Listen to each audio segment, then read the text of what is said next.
Welcome to the Cabral Concept, where board-certified naturopath and integrative health practitioner Dr. Cabral shares how he was diagnosed at the age of 17 with a life-altering illness and given no hope for recovery. It was only after studying and traveling all over the world did he discover how to combine ancient Ayurvedic healing practices with state-of-the-art naturopathic and functional medicine to fully rebalance the body and re-energize it with life. It's time to discover how to get well, lose weight, and finally feel alive again. And now, here's your host, Dr. Cabral.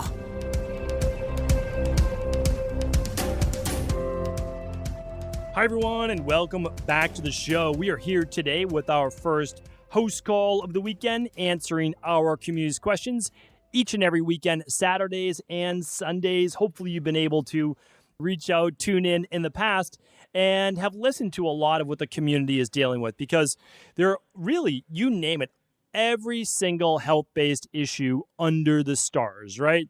Everything that you can imagine, whether it's autoimmune, whether it's cholesterol, whether it is detox-based, mental, emotional, physical, spiritual-based health. These are all things that equal a healthy, happy human being. And it's why it's one of the big reasons what I try to do is share with you how these all link together. Truly, what does a holistic-based health program look like that takes into account how mental, psychological-based issues actually affect the physiology of the body? And then what does it look like when your gut's off? Well, there's this thing called the gut-brain axis. And then how might that affect your psychophysiological based response? And so what I want you to understand is that I'm going to do my best to help you from a holistic perspective, truly integrating Ayurvedic, traditional Chinese medicine, orthomolecular medicine, bioregulatory medicine. We look at naturopathic medicine. We look at Eastern-based philosophy. And I've actually done a complete show on these, what I call 7 main modalities. That's what IHP is made up of. So it's called the Integrative Health Practitioner Institute. But what we do is we teach the holistic foundation of how to view your overall health, and I would say your overall life. And so, again, if you're ever interested, you can, of course, go to integrativehealthpractitioner.org. But really what I want to do, and I'll see if we can do this today. We don't usually do a lot of links on the house calls, but I'm going to see if we can link up what it means to be an integrative health-based practitioner. Or I shouldn't say that, because not everybody here wants to be an integrative health practitioner or a health coach, but what it means to look at your health holistically. And I truly do believe that we need a health coach in every home, as I say it, that we need there to be more people caring for their health and their family's health. Whether you ever become certified or not, tune into the podcast. Go back, listen to previous episodes, even ones that don't affect you, because you're going to be able to affect change in other people's life if you have that knowledge base. And you don't have to be an expert, but you need to be more of an expert than the person essentially you're talking to, so that you can then share that information with them. And all it takes sometimes is one tip, one little tidbit about how to move forward in life, or even just one lab to run, one thing to look at. And that's really what I try to do here on the Cabral Concept Ask Cabral weekend house calls. So hopefully, again, that gives you a little bit of an intro as to what we do here, what I'm trying to accomplish with Cabral Concept, with IHP, with the rain barrel effect, with all these things, is to get people more knowledgeable about their health. Because at the end of the day, if you don't have your health, and I'm talking about real energy, robust vitality, you're missing out on a lot of life. You truly are. And so that's why I want you to be able to run your labs, complete protocols, get the same access that other people might have in a private integrative health practice, or, working with a functional medicine doctor, integrative health practitioner, naturopathic doctor, etc. So again, hopefully this was helpful. And now let's dive into our community's questions. Today we are picking up on, let's see, the episode number 1660. So it's just go to StephenCabral.com/1660. That is it. StephenCabral.com/1660. And you'll be able to see all of the questions that have come in today. Okay. So first question is coming in from Cody. Cody says, "Hi, Dr. Cabral.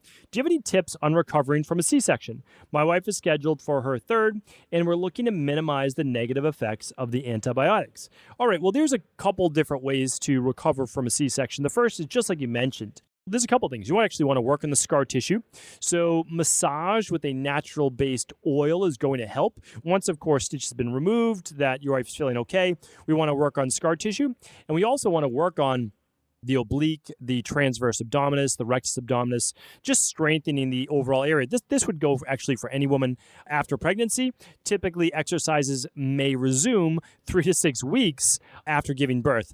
Just depends. It just depends on essentially how difficult, challenging the birth was, and it might take, a full 6 weeks. So really, that's one of the things to work with the doctor when you can resume exercise, core-based exercise like a V position, a plank, a side plank. These are all things that you're going to be able to get into, and it's just, of course, the beginning. But you want to start gently. You really do. You want to ease back into it, working on diastasis, etc. So let's see, though. You also asked about C-section specifically. Once stitch is removed, once your wife's feeling better, what we'll look at too is some massage, again, with a natural sesame oil, coconut oil. I mean, you can really use anything that you would like for a natural, organic, first pressed, cold pressed oil, right? Totally fine, vegetable oil. And that's great. So then you're working kind of on that scar tissue, if there is any. And again, now with procedures, it's that much easier. Honestly, there's oftentimes a C-section can be, especially for women that absolutely must have a C-section, it can be an easier procedure than it used to be, meaning less actual physical trauma to the body than in the past. But then we're talking about antibiotics. So now we look towards the CBO finisher that I've spoken about before, but really I like to use the product Clean Gut Probiotic because it contains good probiotics, but it also contains Saccharomyces boulardii, a super rare product. Now more people are trying to, I'll use copy and as nice a way as possible, what we've been doing. But my recommendation, what I would give anyone that was on antibiotics, I can't give you treatments, I can't give you cures, there's no diagnosis over a podcast. But what I would personally do is take Clean Gut Probiotic for 1 to 3 months, and I would use the Healthy Gut Support for 1 to 3 months. That's what I would do. Sandra's up next. Dear Dr. Cabral, I've been a regular listener for many years, and my health has clearly changed for the better because I've implemented so much of your incredible advice. Thank you, Sandra. Therefore, I wanted to thank you from the bottom of my heart. You are really making a huge difference out there. I wanted to ask your opinion on the following. I'm a 43-year-old healthy female, recently did a hormone test, which showed that all of my hormones are on the very low side. They are in good balance relative to each other, no estrogen dominance, but still very low. That makes sense because my periods are coming about once every 2 weeks. My naturopathic doctor mentioned using progesterone cream and natural hormone replacement, but I feel like I'm too young for that. Therefore, I wanted to ask some advice on lifestyle changes to help me get the hormones up.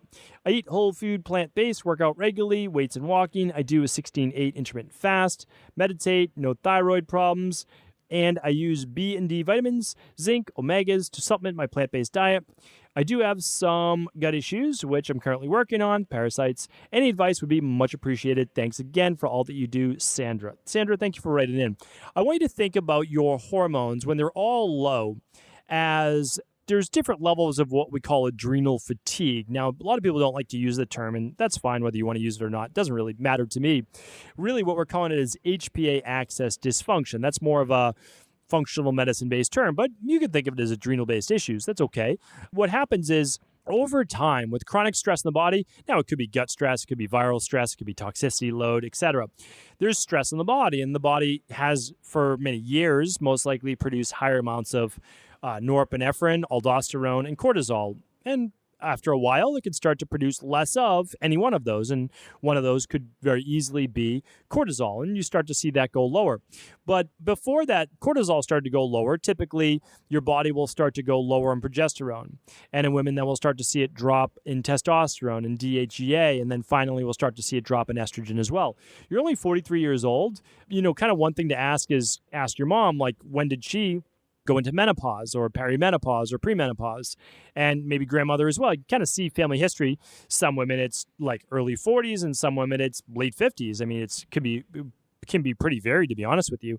But typically what we see in our practice is anywhere from, like, healthy-wise, later 40s, maybe mid, but later 40s to, let's say, early 50s. And that's kind of just where we see it in our practice. But again, there's bio-individuality to that. So I don't want to say that mid 40s or later 50s couldn't be okay. It's based on your body for sure. So here's the thing, though, is you didn't run the labs with our practitioners or Equilibrium Nutrition, because if you did, we would have gave you a protocol. It's hard for me to give you a protocol based on labs over a podcast. I can't ethically do that. But what I would say is I would look into improving your stress hormones. That means I would actually work on your HPA axis, basically the stress-based axis, before I would start using any hormone-based replacement, unless you feel it's the best way for you. I do agree that progesterone would be most likely the hormone that your body needs more of in order for your cycle to last a bit longer. So, but you can get that as well through other products that I've mentioned before, whether it is, again, we use all sorts of different things. I do hope that if you do labs, again, you run them with Equilibrium Nutrition because they give you a full plan. The problem is, if you run labs, running labs without a plan, honestly, just makes you more confused than anything else because you see all these things in balance. You don't know what to do about it. But, again, I really hesitate to give you any recommendations right now because we're not working with you and I don't know what the best course is for you. A lot of women that we see early 40s, low hormones, will be using something like Adrenal Soothe and magnesium later at night. We might be using a product that has chase tree berry, dong quai, and others for estrogen. We might be using one with Vitex, chase tree for, so it'd be like clover and dong quai and others for estrogen, and then wild yam maybe, and some Vitex for progesterone. DHEA is something we would certainly look into if DHEA was below a 6, if you're running on the labs that we are. So again, challenging, but I know that we could help with this. And even if you already ran the labs and you wanted to become a private health coaching client, then I would reach out to support at equilibriumnutrition.com. I apologize. I don't feel ethical. I don't feel it's the right decision for me. I can't put together a protocol for you over the podcast. I know I'm stumbling with my words because I want to help, but it's the wrong thing if I try to give you a protocol right now. All right, Jen's up next. Hi, I'm not sure if this is the right spot to share a story. Here it goes. My 45-year-old husband is dealing with chronic pain in his feet. It began 12 years ago and has slowly progressed and is more widespread pain. I've spent thousands of dollars to find the reason to no avail. It seems like most doctors are brushing it off. He has seen Let's just see here. He has seen rheumatologists, pain specialists, and neurologists. He also has a gamut of tests done, all of which were normal. He just underwent an autonomic test, which was normal. He had a CT scan of the brain that shows demyelination, but we were told this is normal for his age. His pain has now progressed to his hands and basically his whole body. We have no answers. He sits with 3 pillows under his butt. He has a neck pillow and wears gloves on his hands. We don't know what to do. Jen, I'm very sorry to hear this. I mean, this does sound like a chronic inflammatory-based issue. Remember that a lot of people have inflammatory issues. You could go to a rheumatologist. The problem is, though, if they don't have a high ESR, if they don't have a high RA factor, if they don't have the buzzwords, if they don't have those things, then it's not treated as rheumatoid arthritis. We've seen many people with RA-based symptoms, and your husband certainly has RA-based symptoms. Again, I'm not providing a diagnosis. And you ran a battery of tests, right? But here's the thing. Most likely they weren't functional medicine tests, right? Because you've gone to a lot of conventional medicine-based doctors. So most likely you haven't run a bacteria and parasite stool test. Most likely you haven't run a candida vitamins and metabolic test. Most likely you haven't run an IgG food sensitivity test. You probably haven't run a minerals and metals test for hair tissue mineral analysis. And probably haven't run an omega-3. So, I look at the big 5 for your husband, and I would add the stool test to that. Now, let's just say you're not able to run all of those. I understand. I would at least run the starter kit, right? Because we could be dealing with a whole host of issues that we don't know, and they're inside. And only running blood work with your PCP or specialists, I did that for 2 years. And they weren't running the right things. And all of a sudden, I ran the right at-home functional medicine labs, and they found out that I had Addison's disease, and I had RA, rheumatoid arthritis, beginning stages of type 2 diabetes. I had POTS. I had all sorts of issues. I had all sorts of pain in my finger joints and in my elbow. Well, what was it? Well, I was eating foods that was sensitive to my gut. Clean that up, no more pain. So, Jen, there's always an answer, but it does not always come through conventional medicine. So hopefully that helps. Again, all the labs that I speak about are at equilibriumnutrition.com, but you are always welcome to work with a doctor of your choice or integrative health practitioner of your choice. Just make sure they specialize in this. That's all. All right, Haley's up next. I truly appreciate your passion for educating the world through your podcast. Thank you. Thank you, Haley. I recently found you and have been loving your podcast. As a new customer, I completed the 14-day detox and I've started your CBO protocol. After I complete the CBO protocol, is it important to do an intestinal cleanse before starting the CBO finisher? I have regular bowel movements, extremely rare constipation on a daily basis. So let me know your thoughts about the necessity of an intestinal cleanse after the CBO protocol and before the CBO finisher. If it's not necessary, I'd rather invest in other products, such as continuing the CBO finisher for longer than 30 days. On that topic, is 30, 60, or 90 days on the CBO finisher recommended for optimal results? Thank you for your time and honesty. Haley, thank you so much for writing in. All right, this is an easy answer. Ideally, 6 weeks into the CBO protocol, you're completing the intestinal cleanse. You don't stop anything. You just do the intestinal cleanse along with it. It lasts for 5 days. It helps pull a lot of the dead bacteria, yeast, etc. out of the body. The CBO finisher comes directly after the CBO protocol, and the CBO finisher is 2 products. It is going to be a probiotic, very specifically formulated with a direct release, delayed release capsule, dairy-free, vegan, and also the healthy gut support, which is to help heal and seal the wall. 12 weeks is what we recommend. The only time you'd ever do 30 days is if you were just kind of doing a touch-up throughout the year, or if you weren't able to afford the 90 days. The reason why the 12 weeks is so important is, well, I spoke about it on my episode 1649, how to heal your leaky gut. So just head on over to stevencabral.com/1649. You wrote in on July 26th, and we are now into mid-August. So, of course, you didn't see that one pop up. You probably already listened to it. So 12 weeks of the CBO finisher for sure. If you can't do the intestinal cleanse and you never have any constipation, well, good. It's meant to keep pulling stuff out. But hey, if you're not able to do it, you're not able to do it. I totally get it. The CBO finisher is more important. All right, Jess is up next. Greetings, Stephen. I'm a new listener and was hoping to get your insight on my rather laundry list of symptoms. It began about 2 years ago when I started getting frequent headaches, behind my eyes, tension, top of my head, full-blown migraine, and occurrences of nausea. My TSH came back high, and I've been put on levothyroxine, which I think has helped the headaches. What has not died down is frequent occurrences of nausea, feeling of acid in the back of my throat or stomach, not the feeling of heartburn in my chest. I may feel fine for a week or two, and then all of a sudden I get nauseous feelings or the feeling of acid in my throat, belly, multiple times a day for days to weeks. These symptoms seem to occur randomly, but are sometimes worse at night and prevent me from sleeping. At times, I think it's due to anxiety in that I'm anxious to go somewhere for fear of these symptoms happening. However, frequently these symptoms occur when nothing stressful is going on. I've cut out major sources of gluten that seem to have helped, but overall these symptoms have persisted. I'm wondering if you think this could be really bad anxiety or could be instances of IBS, H. pylori, SIBO, parasite, or anything else. Looking forward to hearing back from you. Jess, thank you for writing in. And the answer to your question is yes. Yes to all of the above. Obviously, I try to keep things lighthearted. These are very serious questions, of course. But, here's the thing, yes, it could be issues with H. pylori in the stomach. Yes, it could be anxiety producing an extra stomach acid. It could actually be histamine-based foods creating more of the headaches from previous, or the stomach acid as well. And maybe that's actually tied to H. pylori, or that's tied to parasites, yeast overgrowth, or bacteria. So it certainly could be SIBO or yeast overgrowth. It could also be other inflammatory food sensitivities that you have an issue with that you might believe are healthy foods for you, right? Like, let's say you're eating, I'm having this grass-fed cheddar or whatever it is. Well, that has histamines and it has dairy. So maybe you're sensitive to the casein inside of the dairy.